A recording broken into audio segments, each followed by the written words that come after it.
we saw Jerry Bryant working on the slack team today. Does he plan to let you? He right now the plan is to see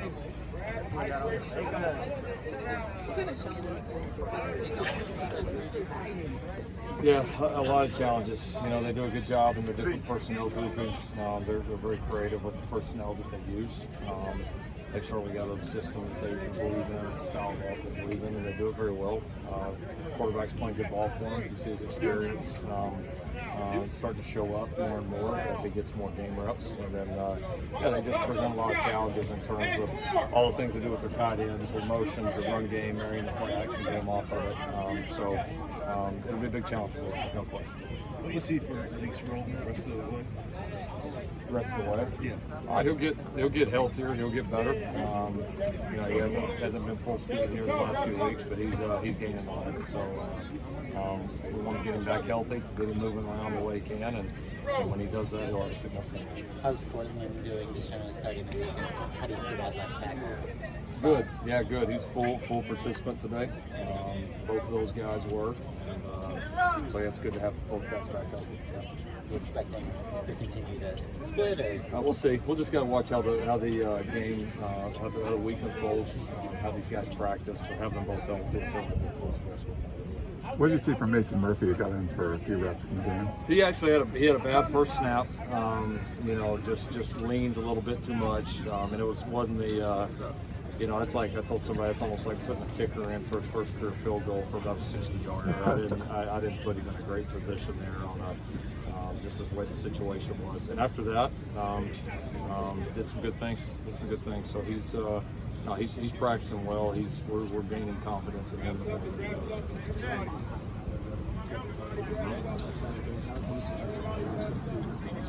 He's been fantastic for us. I don't think he's missed one day of anything. He's a really consistent competitor. He's mentally tough and very smart. When you consider his age, he's advanced there. I mean, he is, in those two areas, he's above and beyond what you would typically see with a lot, especially an offensive lineman that age.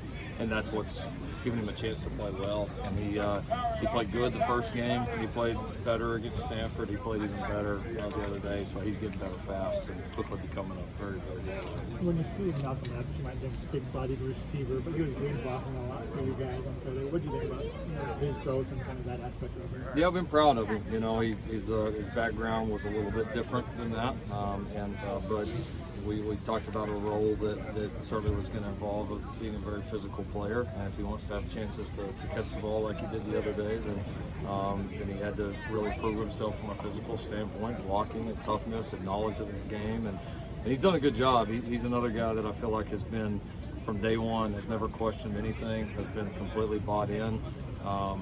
A team first guy, an unselfish guy. What do you think of his interception? That was awesome. It was a great play. Yeah, he did a good job. I mean, he's a big target to throw over back there, and those plays can be unique because they can, like that one, they can scramble out and take a lot of time, and you've got to have some feel for it. And he did a really nice job.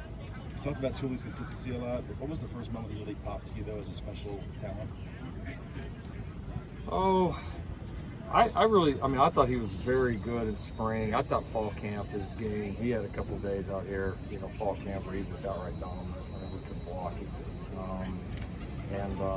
I thought he got a lot better physically throughout the summer.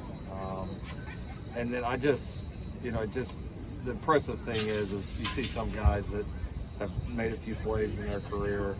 All right, they practice hard for a little bit, they're doing well, have a couple of good days, then maybe they, one day they don't quite show up. You felt like I felt like in camp we noticed his presence every day, which is tough to do because literally you're playing football every single day and not just practice. Our camp we went at it, and so just his consistency of making an impact is impressive. And then obviously the other thing that's very impressive is his ability to play inside and outside, not just mentally but physically transition between both, because there's some things that are the same, but obviously there's a lot that's different there too. So it's pretty impressive. Is there a spot he's better at, you think, inside outside of the comfort zone for him? Depends on matchups, depends on what we're trying to do schematically.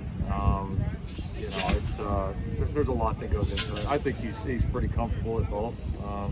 there's certainly times where we like him inside and times where we like him on the edge, and I'm sure we'll continue to mix that up because we do think he can potentially be a mismatch in both places. And it's good obviously to be able to keep people off balance. You know, it's a lot easier when if a team's got a really good interior lineman, he plays the same place every single time. It's a lot easier to target them. And you know, with Coach Grinch and the staff, Coach Nua, the guys are very creative is moving him around and moving that target, which makes it a little more difficult to play against. What do you think of Caleb's film from Saturday?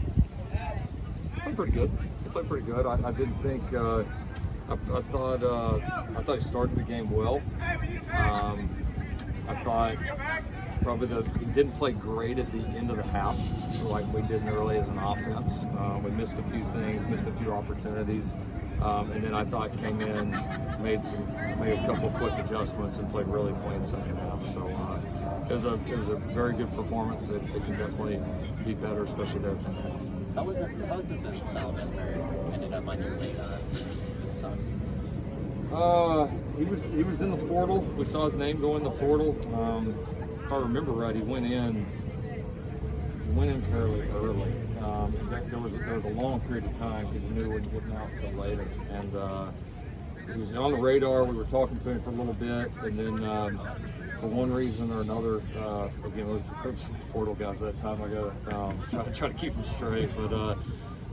At some point, the communication between both sides kind of drifted off. Didn't feel like it was going to happen, and then it kind of re-picked back up again. And as time evolved, we just knew we needed another guy.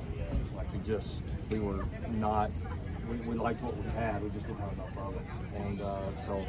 And then we've said several times. I'm obviously glad that we made that phone call there towards the end of spring back to him to see if he was still interested, and he was. Probably lucky for the coach.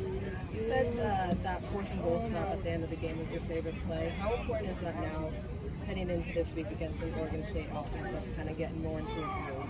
Yeah, no, I mean, plays like that will be important. You know, it's watching them. That's been, you know, strength of theirs this year. I mean, you look, they beat Fresno State on a play very much like that. I mean, it wasn't 4th and goal, but essentially it was because it was the last play of the game and the goal line play, and it's been a strength of theirs offensively and defensively, and it's been a strength of ours too. So it'll be.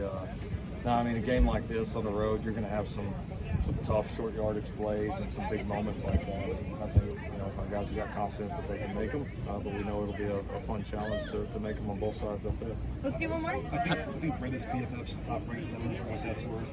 Have you seen him improve in a certain area, a specific way that he's kind of grown since you got him? You know, he's a smart kid. He's doing a good job mentally with all that we throw at those guys. So he's been impressive there. I think that's been expected. I think we've challenged him to do is like you're not Rudy. You know what I mean? Like, you have some ability. Like, everybody looks at him and sees, all right, he's not a 6'4", you know, 310-pound center. Like, well, okay, we get that, but like you'll watch a guy in the weight room. Like, he's strong. Like, he moves a lot of weight, and his at times your height there or lack of it can be an advantage. Just like some of the best defensive linemen in the NFL right now. I mean, look at Aaron Donald. I mean, he's not 6'4" walking around. But the leverage and all that he plays with, he makes it his own advantage. So we've really pushed him to play better physically, like to go learn to play out of his hips more and use some of that power and strength that he has and make sure that that's showing up on the field. And I think he's improved in taking some of the strength that he possesses in the weight room and transferring that to the field, playing with a little bit more pop. So that's been really key for us. Thank you, Coach.